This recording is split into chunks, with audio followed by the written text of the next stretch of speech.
You're listening to a UC San Diego podcast.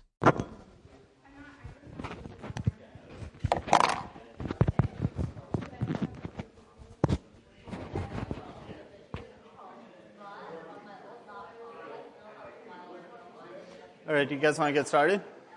So, yeah, let's do it. Hey guys, let's get started. Sorry. All right, so I'm going to walk you guys through the example 17.doc. So this is the method that's used to actually do the shifts and adds. So a lot of you guys were... Thank you. Yeah, no, so this is just like a even further view into how you actually do the shifts and adds. So last week I just did sort of like a high level approach of just doing it in Excel. So this is code that was posted originally on TritonEd, and then I added a ton of more comments to it to help you guys understand what some of these instructions are doing. And I'm going to walk through it for an example, and what it will show you is how to do your shifts and adds, and when you're shifting a number along, what happens to those bits when you shift them out, and how you keep track of them and get a 16-bit result at the end.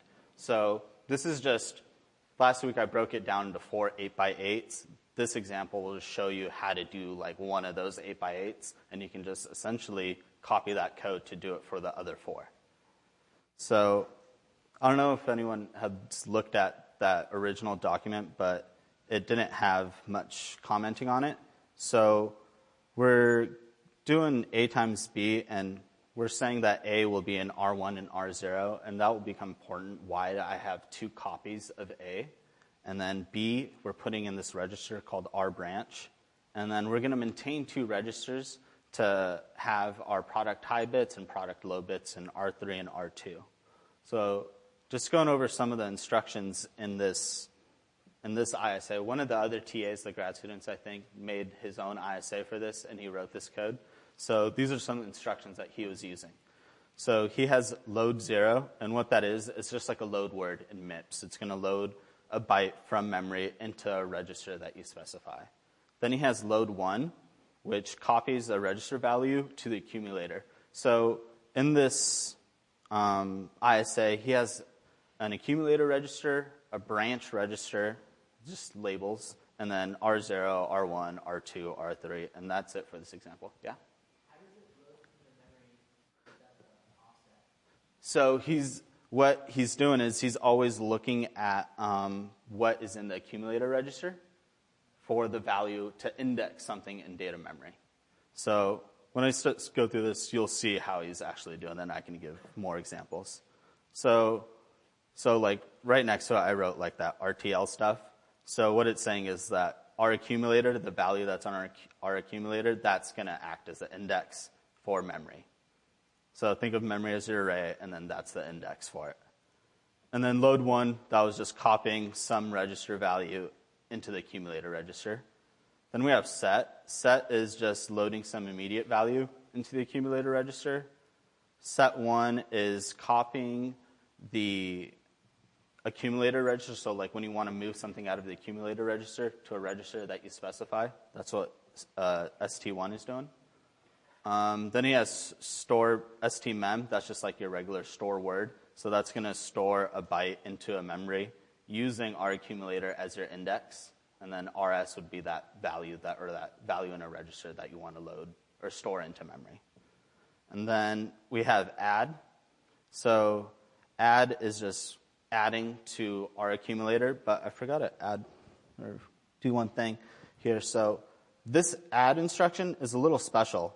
So what it's doing is you're adding some source register to your accumulator register plus some overflow. And that overflow acts like a carry-in. So in 140L, you guys probably built 4-bit adders and stuff. You had a carry-in, a carry-out, an A input, and a B input. That overflow is your carry-in, essentially. So some previous instruction generated an overflow, and then if you call an add instruction after it, that overflow is going to be put into that carry-in for this. That's what that means. And then we have subtract. So that's just a regular sort of accumulator subtract where our accumulator will be equal to our accumulator minus some source register. And then we have shift L. So this is just like a regular shift left by 1. But the important thing to note here is that if you have a byte and you shift left by 1, you're kicking that MSB that was originally there, the most significant bit, out. So that most significant bit that gets kicked out, we're going to put that into an overflow register. So the overflow register is not specified in here at all. It's just that 1-bit register that you're going to have, and some instructions are going to access that. So shift L0. So this one's different from shift L. We're still shifting left by 1 bit, but the important thing to note is that that bit that gets kicked off when we shift left, we're not going to put that into overflow, but we are going to use the previous or whatever was in the overflow register to move into the least significant bit. So do you guys understand that? We're just using the overflow and shifting that one in and pushing that bit out, and we don't care about what that happens to that bit. And then here we have a shift R. So this is just a regular shift right by 1, and we don't generate overflow. Let me make it. Well, it's not like a rotate left where you're using that bit and putting it over here. It's just we're kicking this bit out. We don't care what happens to it. But what was in the overflow, we're moving that in. So it's just like shifting in an overflow bit and then shifting everything over 1, and then we don't care about that bit that goes off. Yeah. And shift L. Shift L is a normal, just regular shift left by 1, but we do care about that bit that gets kicked off, and we write that to the overflow.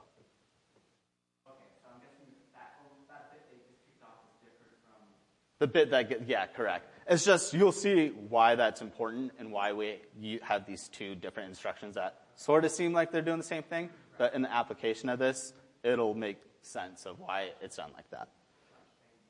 And then there's 2 types of branching that the person who made this ISA has, or did. So there's a branch if the value in your R branch is even. So what that means is if the least significant bit of the value in your R branch register is 0, then we're going to branch. If it's 1, we're not going to branch.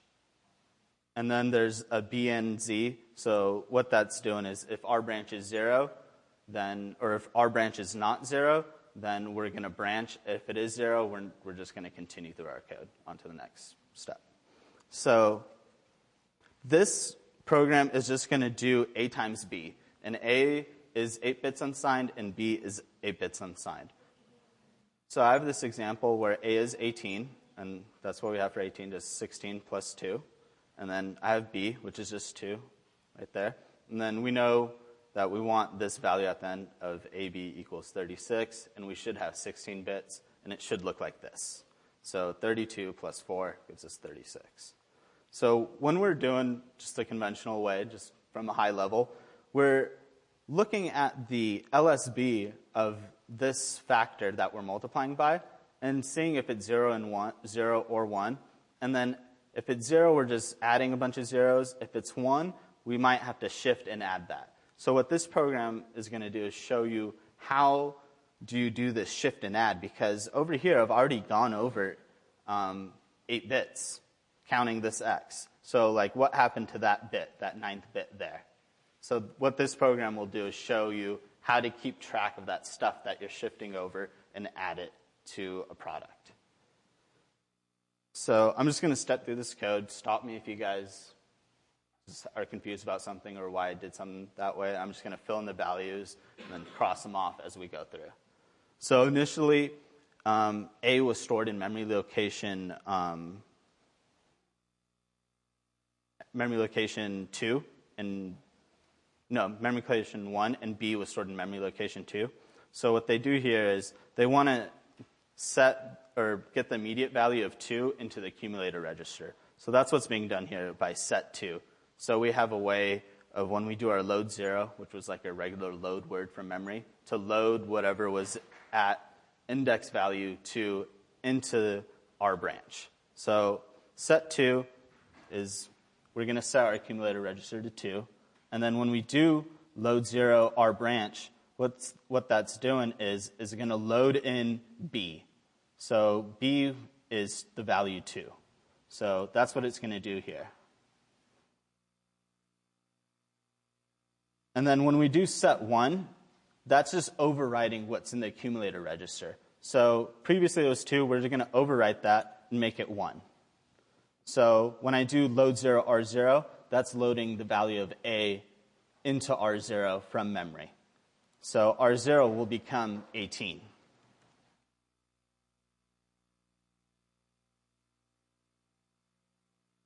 And then sub RACC, what that's doing is that's going to zero out your accumulator register, because what that is R accumulator is equal to R accumulator minus R accumulator. So that's always going to, that's just like a trick you can use. So instead of doing a clear register, if you're doing some accumulator stuff, you can just do subtract on your accumulator, and that'll zero it out.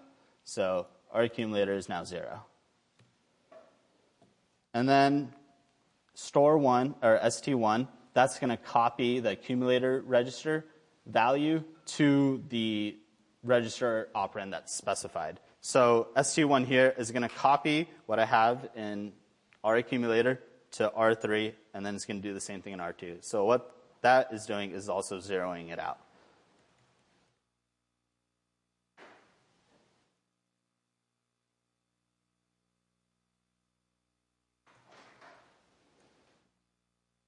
Okay, so in R1, we can assume it was initially 0.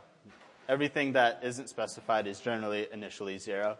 So what you're going to be doing in later labs, you're going to be like making reg files or like text files that will be just 8 lines of just a bit, like 8-bit pattern, and you're going to use that to load into your register at the beginning of your program. So we're going to assume that it's all zeros at the beginning. So we did P17, which is just like the start of your program. We're initializing some stuff, and we're going to go on to the beginning of our loop. Yeah. Yeah. So at the beginning of before the start of your program, your test bench, you're going to have a text file that will have like 8 things in it, just 8 lines of 8 bits. Literally just like, imagine if this was copied. Let me move down here.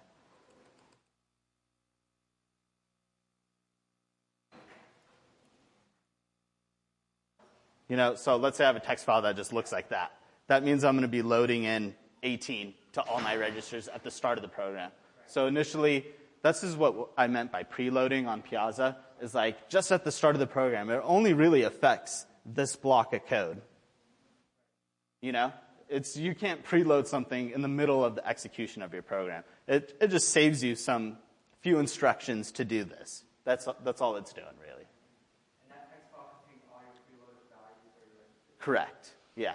So most of the time for like 18 or 19, it might just be zeros, you know. And then I'll talk about some tricks you can do later on with lookup tables, or do some trick with this just at the start of your program to help you in saving just a couple of instructions. That's all it's really doing. So this molt is from molt all the way down to the end of do shift. That's our loop that we're going to be going through, essentially, of 8 times. This loop from molt all the way to do shift will iterate 8 times no matter what. And then this do shift is like an if-else conditional. Like if the value is 0, which is like if this guy was 0, we're going to just shift things. We're not going to do any adds. That's what it's saying. So stepping into the molt part right here, we're going to check to see if our branch is all zeros. And if it's all zeros, we're going to branch to do shift. So what's in our branch right now? So our branch, we have 2, and the least significant bit is 0, so that means it's even. So what this is saying is go to do shift. So I'm going to go to do shift. And then do shift, we have all these instructions. So what is do shift doing? That's going to be handling our shifts of A. And you guys will see how this is relevant and how it's going to work out and give us 36 at the end. So load 1 is just saying that we want to load R0 into our accumulator register. So what that's saying is just saying load lower bits of A. This is sort of misleading. Just focus on this line more of our accumulator is equal to R0. So if I go to do shift, our accumulator will be equal to R0. R0 was 18.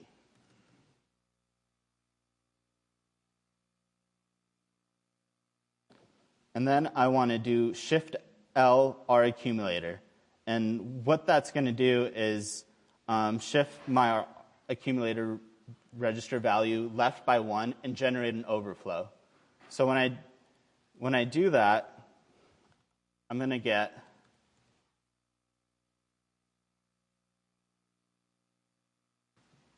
that value. And then my overflow was 0. And the overflow is 0 because if I look at the original value of our accumulator, there was a 0 right there. So when I shifted left by 1, I kicked that 0 out and I wrote it to my overflow register. You don't have to have an instruction that says you need to write some value to the overflow. You'll just implicitly say that, and you're going to implement that in hardware later on. So we did shift left on our accumulator. And then ST1, we want to store this value that we just have in our accumulator back into R0. So what I'm going to have here is this, what I have currently in our accumulator. So we did that. And then load 1, what I want to do now is load R1 into the accumulator register. But R1 was all zeros. So I'm going to load the zeros that I had originally. And then what I want to do here is do shift L0, where I'm going to shift the accumulator register left by 1 and then bring in that overflow, what's currently in overflow, and put that back into the accumulator register. So what's going to happen here is just I'm going to end up with all zeros again. But know that this bit right here came from the value of overflow right there. Yes? Yeah, I mean, so what you were doing just from knowing what you were, like, from seeing what you had done in your ISA, get overflow is working a little differently than what it is here. You're using that in a similar manner, but over here, they just implied it within one instruction that it's just going to bring in that overflow value and do that. Yeah. But the point I was trying to make was just that 0 that we shifted left, it came from the value of overflow. So, for example, let's say I had a 1 here for some reason, and I had shifted left, and that would generate an overflow, or from, not there, from here, and I had shifted R0 left, and I had generated an overflow that was 1. And then I copied R1, which is initially zeros, and I did this shift L0 instruction. That would put that 1 there, because it's taking what was in overflow and shifting it into the least significant bit.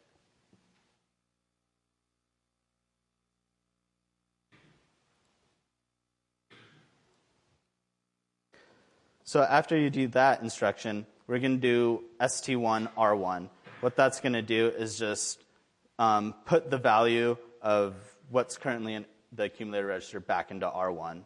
And it's the same for this example. So R1 will remain all zeros. And then what we want to do is shift right R branch by 1. So remember, B was our R branch. That was the value of 2. So since we checked this bit already, and we're done with that, and it was 0, and we shifted everything else, we want to shift this guy right. So that's what we're doing when we do like long multiplication by hand. So our branch will become 1 because we shifted it right. And we don't generate an overflow for this case. We don't want to write that 0 that got pushed off on the right end, that LSB that got kicked out. We don't want to write that to overflow because we don't care about it in this instance. And then what you want to do is check if our branch is 0, the value of 0. because we know that we've looked through all 8 bits or potentially all 8 bits when it's 0. Right now it's 1 since we shifted it, but let's say I had something else for B. Let's say I just had 1. Or just 1 originally. After doing that shift right on our branch, I would have all zeros. That means I'm done with my multiplication because it was just doing 18 times 1. And then since it's not all zeros because we have the value of 1 in our branch, we're going to branch backwards to mult. So this is essentially starting the second iteration of this loop from mult all the way down here. So we just did our first iteration, and we're going to move to the second iteration. And this is going to occur 8 times. So when we come back up here, we see if our branch is even or odd. And since our branch currently had previously the value of 1, it's odd, so we're not going to branch to do shift. We're just going to go down. So when we get to LD1 R2, we're going to load R2 into the accumulator register. So R2 and R3 were acting as our product where I think R2 was our low bits and R3 was our high bits. So 8 bits times 8 bits going to give us 16 bits. We need to maintain 2 registers. So when you do LD1 R2, we're just putting a bunch of zeros into the accumulator register.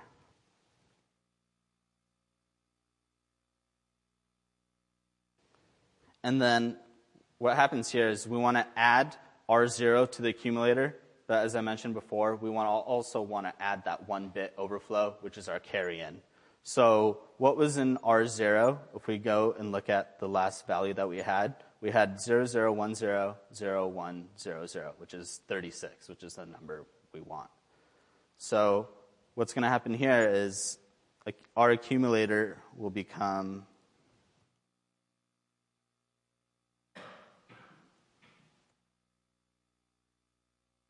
$36 because that's the value of R0. And we didn't have, and our overflow was 0 because we need to take into account that overflow for a carry. And then when you step down, you're going to do the same thing to R3. But R3 adds R1 because in R1 we had shifted that left and brought in that bit from our overflow, from the overflow register. So what that is doing essentially is that we're breaking up this multiplication into pieces. So in the second step, we had, so think of these as 8 bits. So that was R0. And then this was R1, was all zeros. That's what is happening here, is that when we're shifting things left for each step of the multiplication, we want to have that bit go to the next byte. And we're maintaining 2 copies of A, essentially.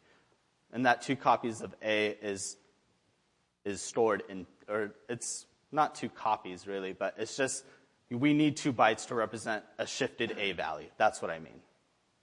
Do you guys understand that distinction?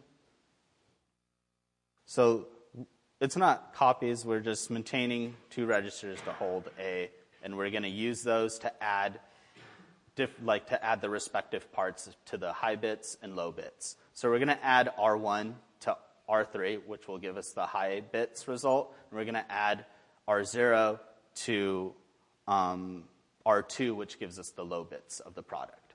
That's what's happening here, because we need 2 registers, which are 8 bits each, to hold our product at the end. So when you do load 1, we're just loading zeros into our accumulator.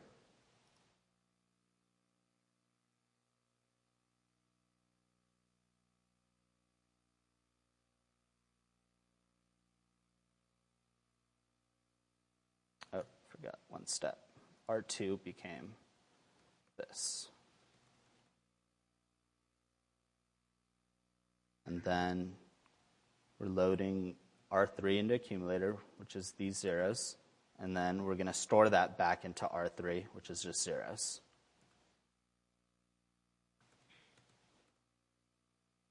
And then we're going to always step into do shift because there's no conditional here that tells us to skip this or not.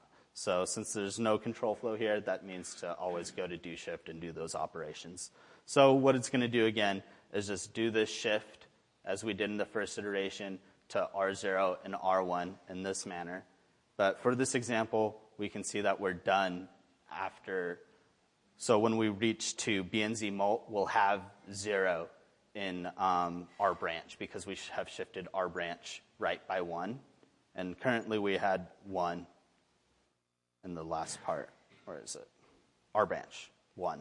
So when we shift right by 1, that value will become 0. And when we get to B and Z mult, since it's 0, that means we're done. And then at the end, you're just going to store those values at the end. And you can see that we have the correct results. So 16 bits, the high bits are all zeros. And then R2, which is the low bits, we have 36. And that gave us the correct answer. So you can study this and see how we're using 2 registers for A to handle A when you shift it, and then also 2 registers for the product and which parts you're adding to get 16 bits. Any questions there? Confusions? Or are you guys okay with your current ISA with handling shifts and adds? Figured it out so far? Yeah. All right. So the next thing I want to talk about is lookup tables. So the professor mentioned lookup tables, but real briefly, and I'm just going to explain. Yeah.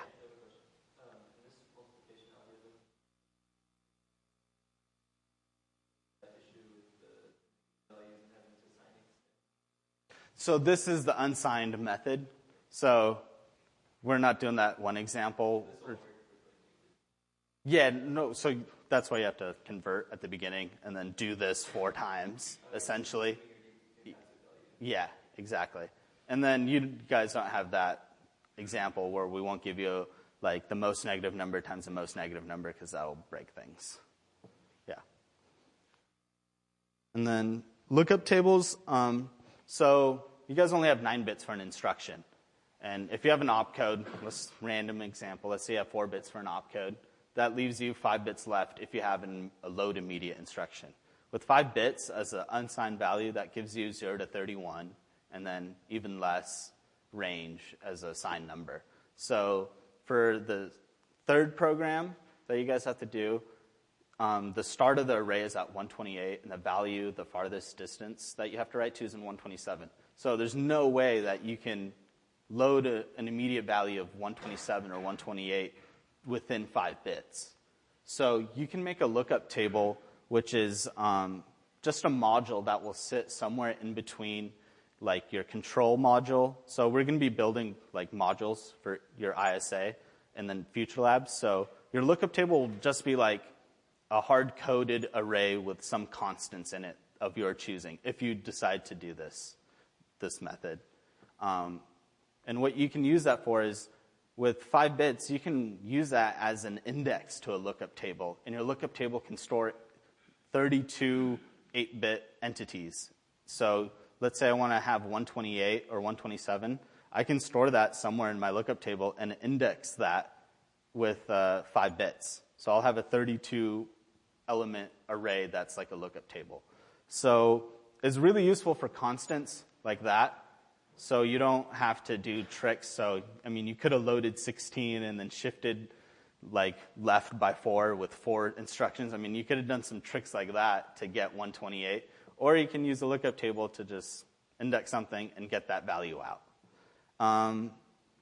Another cool thing to use lookup tables for is look for patterns in your assembly code. So for the first program, if you decide to do the unsigned 4-bit 8-bit by 8-bit multiplications and then do the signed stuff at the end, you'll notice that you'll have identical code essentially for 4 blocks, just 4 for loops or something like that. So the amount that you're branching backwards for each block is going to be the same. So that's what I mean by look for patterns in your assembly code. So instead of doing a load immediate instruction, if you can't fit that amount that you have to branch back or forward, if it's too big, you can store that in your lookup table and access that with your load immediate instruction. So that's where it might be useful for that. What else? Yeah, those all I had for these two. And where are you guys having trouble? Just ask me questions if there's any like things that you guys need help with or are stuck on. Yeah. Yeah, I'll post this. Yep. Yeah. So last week you talked about the stitching part. Yeah. For the 4x4 multiplication. Mm-hmm. I'm still a little confused on it. If you go the 8x8 multiplication 4 times graph, Yeah. because like the stitching part, right, the bottom two bits will be Yeah, that's drop down, right? exactly. How do you deal with the middle? With like the middle parts if there's overflow. So if we look at this part, our add instruction was taking an overflow. So you can use something like this where your add instruction will use the carry in. So you would add the first like two, that might generate an overflow, and then you'd still add the third one, that might generate an overflow, and you're going to use that to do your adds on the next part. But you have to keep track of how you're going to do that overflow, you know. What if you don't want to add an overflow? Like, say like in the boost multiplier, you don't have, when you do add, you don't carry the overflow. Like, Yeah, it's just... So if you're doing booths, you're just going to follow the implementation of that algorithm of how it works. It won't really apply to this one. so do we have like 2 different adds? You could, yeah. So you could have 2 different adds. So last quarter for our third program was different than your guys's, and near the end of the quarter, like around like week 6, I realized that my subtraction instruction wasn't working correctly because I needed to treat that subtraction as a signed value subtraction. So I ended up having two subtraction instructions, one just regular subtraction and then a sub-u subtraction unsigned. So I had I had 2 instructions that are doing the same thing, just treating things differently. But yeah, you can have 2 add instructions where one you take a carry in and one you don't take a carry in, but those will be separate instructions. Yeah. No problem. So for 19, have you guys figured out like how to do that pseudocode of doing 190 comparisons? Like if I have a nested for loops, what would those for loops look like to give me an n choose 2 algorithm? Has anyone figured that out yet? Can I help you guys with that? Yeah. When you just have 2 like indices, like for I equals like 0 to 8, and then Let's just say n is 20 for example. 0 to 20. Yeah. And the inner loop would be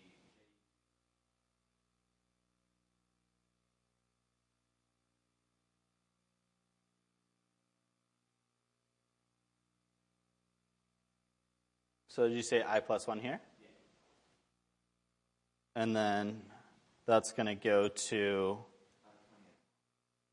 okay. And then what about this guy?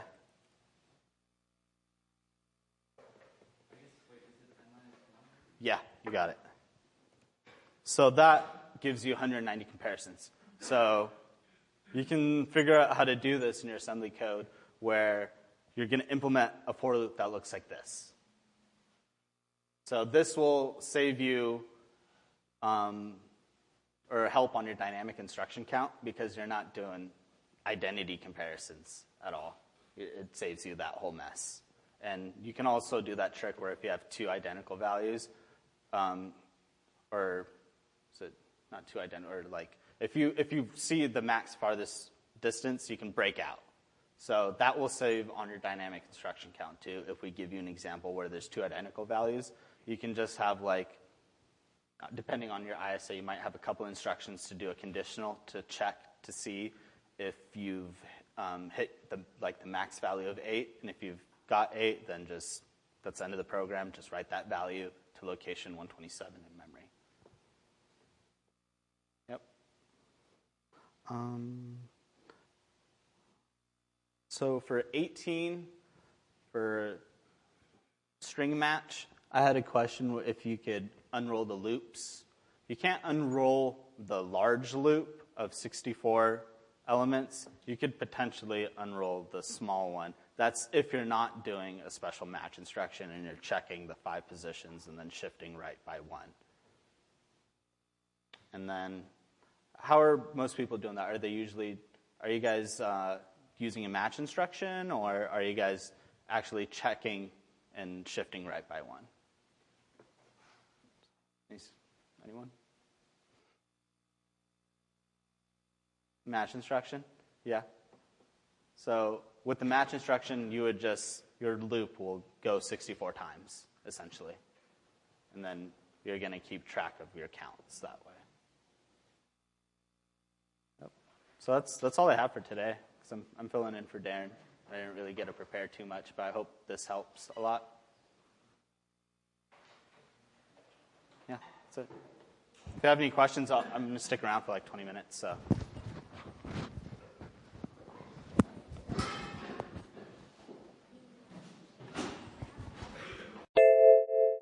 This has been a UC San Diego podcast. For more, visit podcast.ucsd.edu.